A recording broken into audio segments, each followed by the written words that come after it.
పుంటికూర మాంసమను లేదంటే గోంగూర మటన్ అను ప్రతి తెలుగోడు కూడా ఈ కూరకి అయితే జానిస్తాడు. మన తెలంగాణలో అయితే గోకరకాయ, చామగడ్డ, చింత చిగురు గిట్లా దున్నియా కూరగాయలు వేసి చేస్తారు.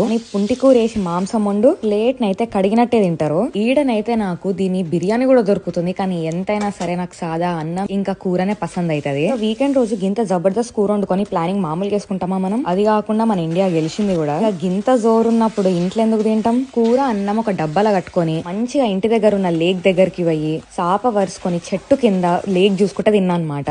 మజా వచ్చిందనుకో. మీరు కూడా ఒకసారి ఇట్లా ట్రై చేయండి. ఊకే ఇంట్లో తింటా అలా ఖాసియత ఏముంది. నేను కూడా ఇది మా అన్న దగ్గర నేర్చుకున్నదే. ఇక కూర విషయానికి వస్తే పుంటికూర మొత్తం పక్కన మగ్గ పెట్టుకోవాలి. మొత్తం కూడా గుటాంచి స్మాష్ చేసుకోవాలి. అంటేనేమో కుక్కర్ లో ఒక విజిల్ తక్కువ పెట్టుకోవాలి. పుంటికూర వేసుకున్న తర్వాత ఆఖరి విజిల్ కూడా వేసుకున్నాం అనుకో సెట్ ఉంటది. ఇక గరం అన్నంలో పుంటికూర కలుపుకొని ఒక ముక్క ఇంకా ఉల్లిగడ్డ తగిలించుకొని ఒక ముద్ద తిన్నామనుకో గొంతుల జటక్కున పోతుంది. మీకే సమజ్ అవుతుంది. సరే మరి ఉంటామలా.